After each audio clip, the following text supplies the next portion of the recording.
A majority of my life I spent being a failure. In high school, I had a 2.6 GPA. I had failed at everything I had done. I was always last place in any race that I ever did. And I was the most awkward, quiet kid that was sitting in the back of every single group. And throughout high school, I was always terrified of where I would even end up because I really didn't have any other plan. And for a while now, I was trying all these different business models because I knew that deep down, I never wanted to work for someone else. That feeling of not having a boss and having freedom was exhilarating. But on the other side, that feeling of being my own boss and having no one else to hold me accountable and responsible to stick to a routine was also terrifying. I was always known to be a very lazy and procrastinating type of person. I would always wait till the last second to do something. Honestly, it set me many months or probably even years behind because of how much I waited to do certain things in my life, even though I'm already young now. When I had lost my mother at 15, I realized that life isn't fair.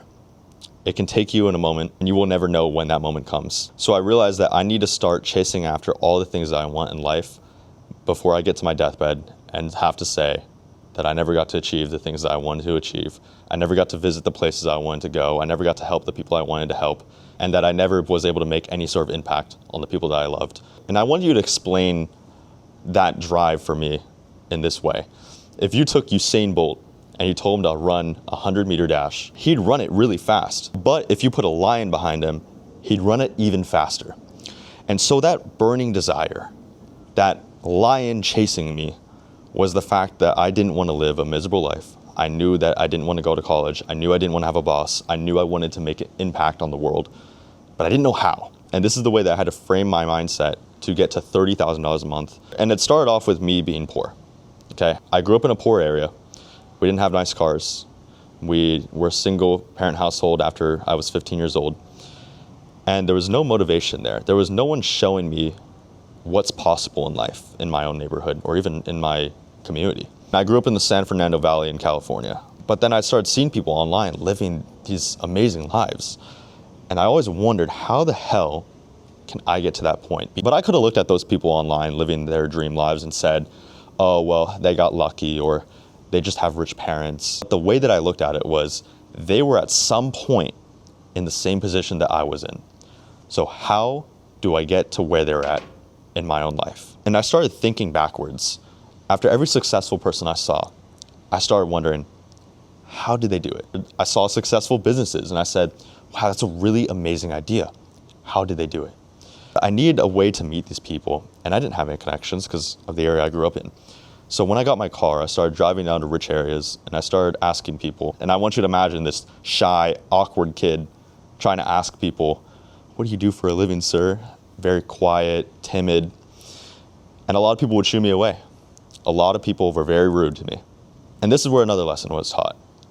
Even though majority of people were rude and didn't even want to answer or give me any time, there were very few of them that said yes. And the people that said yes gave me the most valuable information that I carry with me to this day. Some of the most valuable connections that I even have.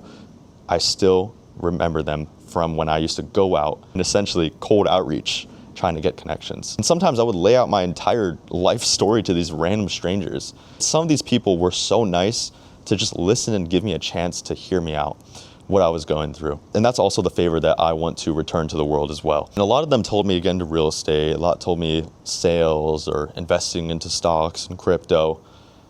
And one of the things that I learned was more sales related, that it's just a volume game. And it was a man named Robert. I had stopped him on the street. He was coming out of a Wells Fargo and headed to his car. I said, sir, turned around. And he almost kept walking until I reeled him back in with another question. I said, I like your shoes. And that was the most awkward thing I could have said because I didn't know what I was doing. I didn't know how to engage with somebody, but we sparked up a conversation. I was very timid at first, but over time, over the 5 minutes that I was able to speak to him, one of the most valuable things that he told me was success is a numbers game. It's all about volume. And I realized that I was speaking to all these people and majority of them said no, but I kept going until one person said yes. And that one person that said yes was Robert. And he had told me it's a volume game. The more people that you speak to, the more things that you do in life, the more chance of success that you're gonna have. If you only speak to 5 people, then your chances are going to be very, very low of trying to get an interview with someone that's successful. But if you speak to 100 people, then your success rate is much higher. And so what I learned from that day on was to put massive amounts of effort into everything that I did, give everything 110%, and give it volume. Then eventually I went into door knocking, selling solar door to door, and I realized that it's just a volume game. The way to success is just volume. We then finished up our conversation from there as he had to run to his car and leave. But I noticed the car that he got into was a $750,000 Lamborghini SVJ. A car that I can only imagine ever owning, let alone even seeing in person. Because of the area I grew up in, the best cars that I would see in my area were BMWs. And it really put into my perspective that this man is not a special human being. He's just a regular human being who put in massive amounts of effort and got to where he was. He didn't listen to anybody that told him otherwise, that he couldn't achieve something.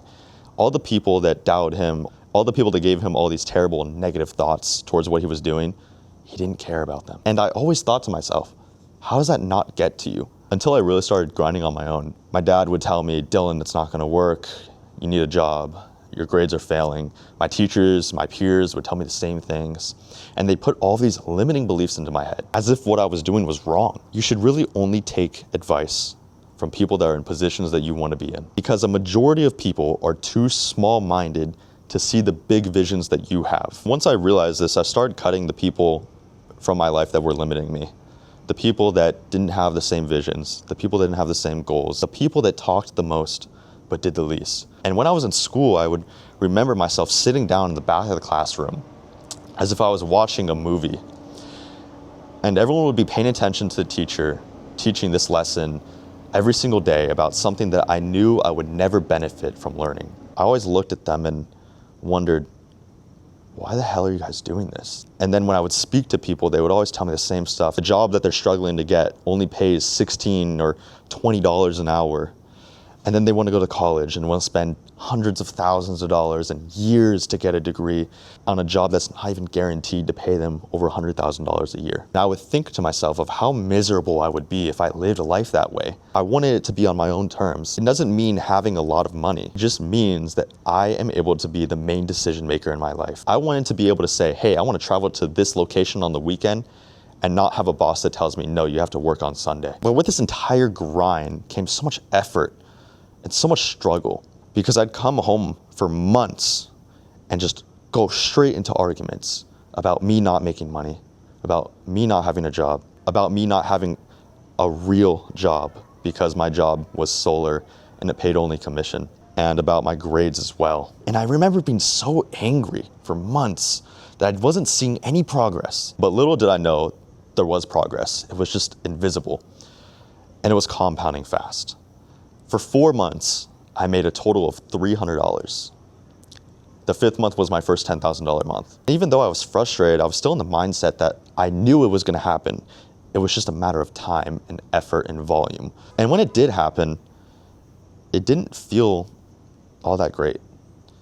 If anything, it felt worse, because I got to $10,000 and I said, well, now what? And that's when I realized you can't chase materialistic things. You have to chase fulfillment. And when I started getting better and better, I started making a little bit more money.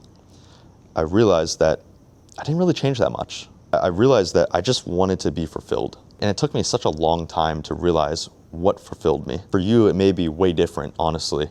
2 months later, after feeling this way, kind of just depressed, I realized why I really wanted to do this. Why I wanted to become an entrepreneur. It's because I wanted to make an impact on the world. And after going through my entire childhood of being terrible at everything that I did, I just wanted something to say that I'm really fucking good at. And for me, it was sales. For me, I fell in love with the process of sales. I loved the psychology behind it. I loved that it's a skill-based thing that determines the amount of money that you can make. And once I fell in love with the actual skill and the game of learning psychology, and being able to even teach it to other people, that's when I started not only making more money, but I also felt fulfilled. Because originally before, I was just chasing money. I was like, oh, I just want to make 10K a month, 10K a month. But when I started focusing on my actual skill and the love for the game, that's when I finally reached that fulfillment. And I think that a lot of people are trying to chase all these materialistic things. They're trying to chase these money goals. But if you just fall in love with the game, you fall in love with the grind, you fall in love with your craft, you're gonna get everything you ever wanted. But you have to just fall in love with the process. It can't be related to money. It can't be related to a car that you want. And sure, those are definitely things that come on the side of, being good at what you do. But they can't be the main thing. For me, I fell in love with sales so much that I could speak about it for hours on end. Because after being such an awkward kid for all of these years of my life, being in the back of big groups, quiet, people making fun of me for not talking, I finally had something that I felt like I could talk about for hours and hours on end without stopping. It made me so confident, and honestly, it just gave me comfort. Anytime I met someone that's in sales, I felt a light inside of me. For me, it was just like a game of chess. So my advice to you, if you are just starting out and you're trying to make more money, you're trying to do better for your family, or maybe you're in a situation that you just genuinely hate, you need to find something that obviously will make you money, but something that you fall in love with, because that's how you're gonna be fulfilled.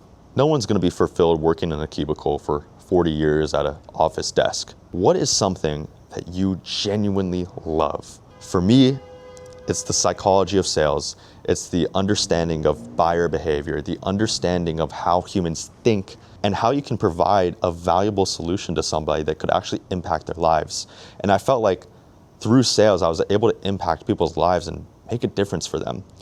And that's why I loved it, because I felt fulfilled and I could make an impact. And honestly, that was my dream. I'm gonna end off this video with your homework.